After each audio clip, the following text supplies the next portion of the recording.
Hola, muy buenos días a todos.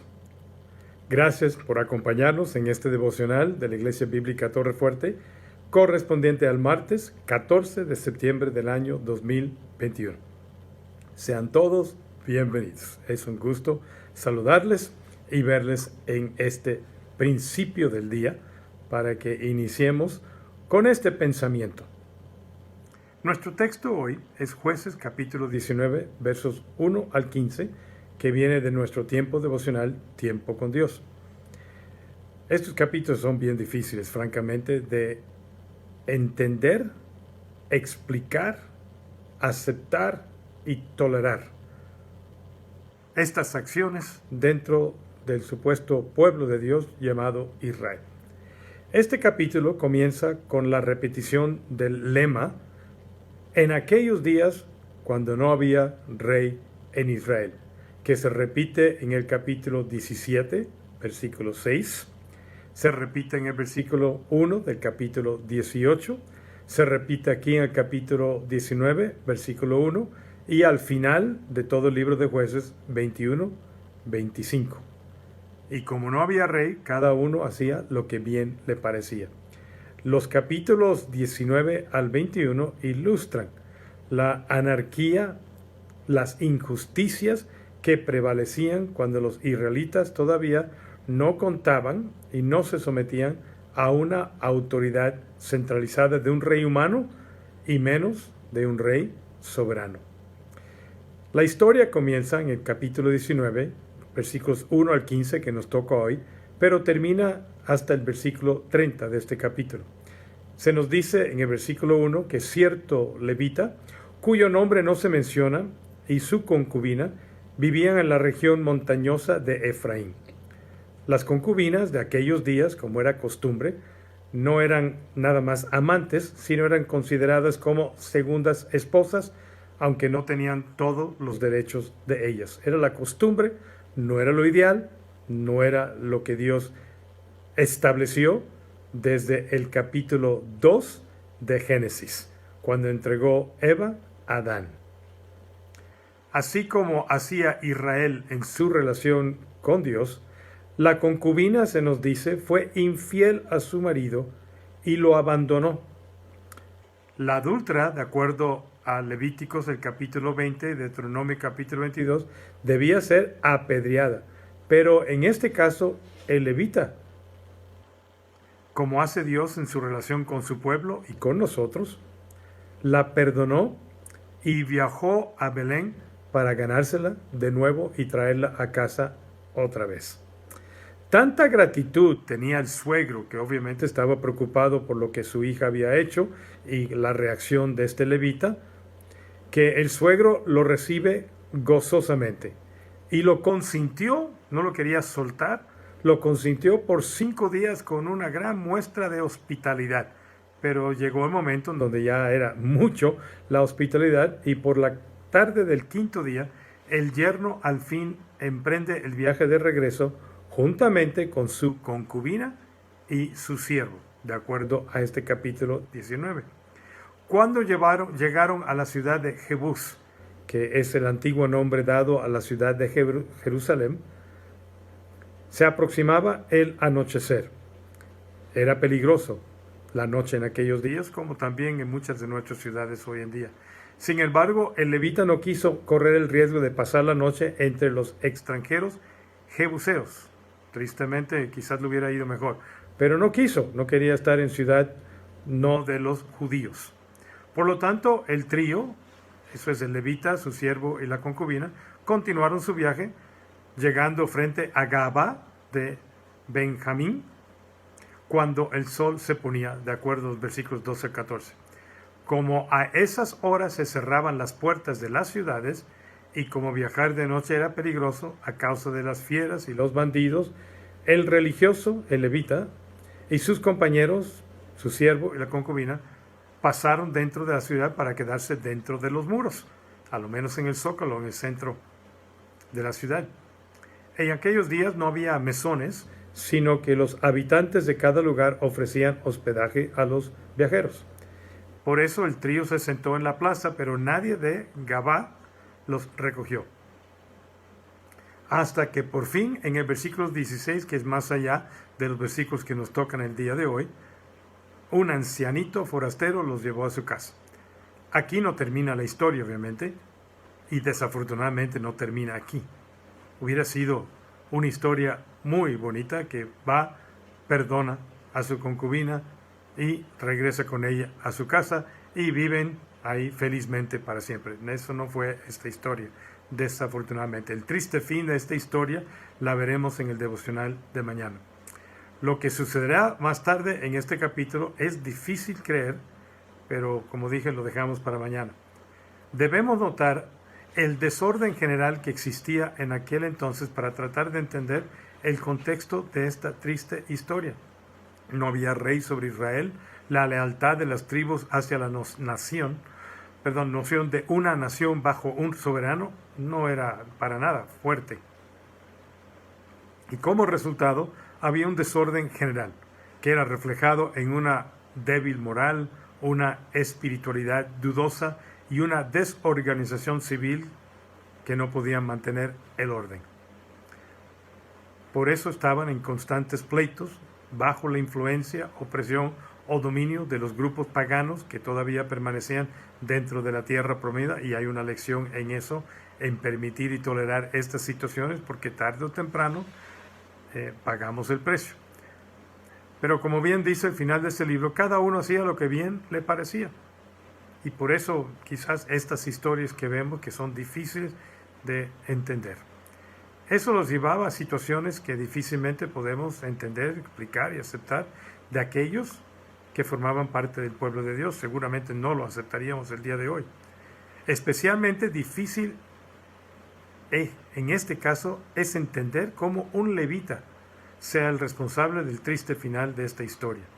Ahora, hay cosas buenas que podemos decir de este levita, como también cosas malas en estos primeros 15 versículos. En el mal sentido, tenía una concubina en vez de una esposa. Quizás él tenía otra esposa, o quizás la mujer se había visto obligada a venderse a sí misma en pago de una deuda. Desconocemos la causa y no se menciona a una esposa, solamente la concubina. En cualquier caso, la unión de esta concubina con este levita tenía problemas. Cuando hay un adulterio, aunque la persona que comete el adulterio es principalmente responsable, normalmente es una señal que la relación no estaba bien, que lleva a uno a confiar en otro y a tener intimidad en otra persona. Y nos encontramos que la concubina, después de serle infiel al levita, obviamente huye, ella sabe lo que puede pasar, y se había separado de él 4 meses ahí en la casa de su papá, cuando el levita, a quien había dejado para regresar a la casa de su papá, va por ella. Tampoco residía este levita, se nos dice, en una de las 48 ciudades que les había asignado Jehová para el ministerio público, que puede indicar cierta desobediencia o ignorancia de su parte en cuanto a sus responsabilidades como levita. O sea, ciertas debilidades ya se notaban. Dice el versículo que uno que vivía en la parte más remota del monte de Efraín, no sé por qué quería estar tan lejos de todo el mundo cuando era levita, y tenía responsabilidades levíticas como ministro de Dios.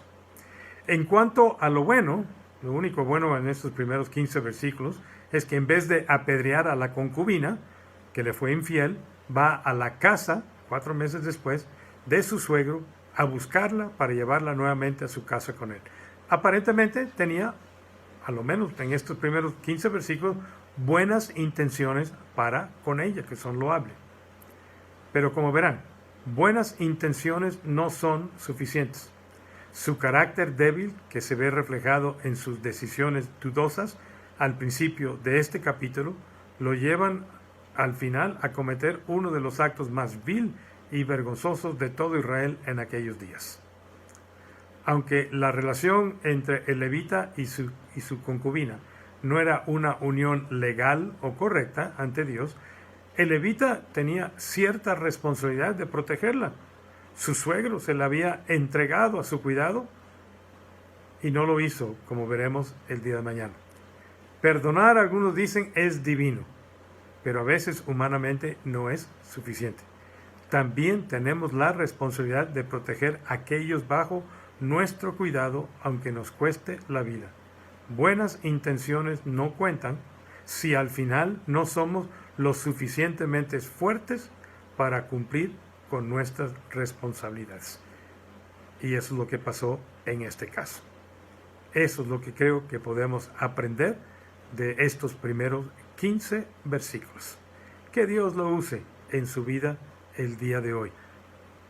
Ojalá que tenga buenas intenciones, pero sea responsable, sea fuerte, persevere y lleve hasta el final esas buenas intenciones, si no, no pueden servir de mucho. Perdonar siempre es divino y es bueno, pero hay que ir todavía más allá de eso y cumplir con nuestras responsabilidades, especialmente con los nuestros, nuestra casa, que somos responsables de la protección de nuestra esposa y de nuestros hijos. Que Dios les bendiga y les dé fortaleza a cada uno de ustedes a ser responsable y ponga buenos deseos en sus corazones de perdón en todo caso, aun cuando sea tan difícil como el pecado que este levita perdonó aparentemente. Vamos a ver.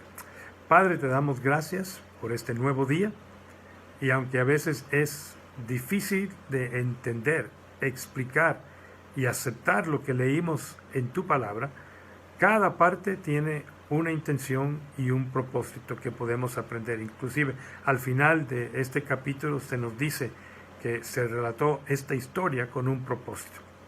Así que cumple ese propósito en nuestras vidas el día de hoy al aprender lo que no debemos hacer y al aprender lo que sí debemos hacer en relación a este relato bíblico que hemos visto el día de hoy. Te lo pedimos en el nombre de Cristo Jesús.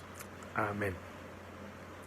Muy bien, si tiene algún motivo de oración, por favor déjelo en el inbox de la iglesia, el inbox Facebook, para incluirlo en la lista de peticiones. Y recuerden, cada lunes nos reunimos a orar a las 7 de la noche, 19 horas. El enlace aparece en el muro de nuestra página de Facebook el lunes por la tarde y todos están invitados a participar. Si quieren que oremos por ustedes, conéctense por favor. Seguimos con los cultos presenciales con el mismo protocolo a las 9, 11 de la mañana y a las 13 horas, 1 de la tarde. Una invitación.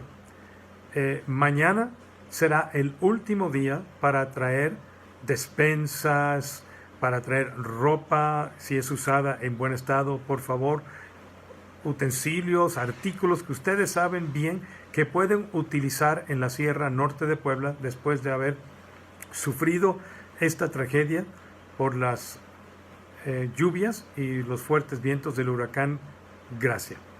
En particular, nosotros queremos apoyar un pueblo llamado Cuauhtotola, en donde trabajan Franco y Barbie, que son parte de son misioneros que nosotros apoyamos parcialmente para que lleven a cabo esa obra.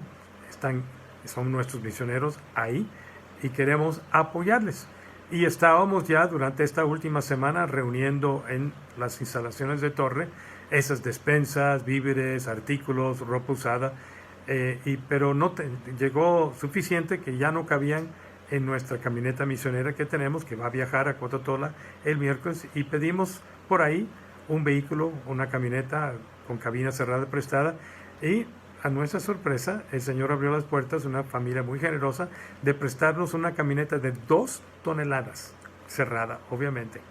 Entonces tenemos el reto ahora de llenarla, porque lo que tenemos ahora no llena una camioneta obviamente de 2 toneladas, no estamos preparados para eso. Entonces el día de mañana, bueno, más bien hoy martes, tenemos la habilidad, la posibilidad de llevar ropa usada en buen estado, despensa, artículos que usted sabe bien que pueden usar en situaciones como esta, y tráiganlo por favor aquí a la iglesia entre las 9 de la mañana, cuando empieza este devocional, y las 19 horas o 7 de la tarde. Habrá alguien aquí para recibirla, para que podamos empacar el camión el martes en la tarde y sale tempranito el miércoles con un grupo de varones, con Franco y Barbie, para llevar toda esta ayuda a la Sierra Norte de Puebla, al pueblo de Cuauhtotola, que tiene tanta necesidad. El reto que tenemos, iglesia, es llenar esa camioneta de 2 toneladas. Ayúdenos, por favor, a hacerlo. Nuestra próxima transmisión virtual será este miércoles 15 de septiembre a las 19 horas con 30 minutos, 7:30 de la noche. Un mensaje relacionado obviamente a las fiestas patrias y al grito de independencia, pero les esperamos en esta transmisión. Gracias por acompañarnos en este breve devocional en esta mañana. Nos vemos mañana para el final de esta historia y otras lecciones que podemos aprender, prácticas, aunque sea una triste historia, en nuestro próximo devocional a las 9 de la mañana el miércoles 15 de septiembre. Les esperamos. Cuídense mucho, por favor, en estos días. Dios les bendiga ricamente y mi deseo es que tengan un muy excelente día. Nos vemos.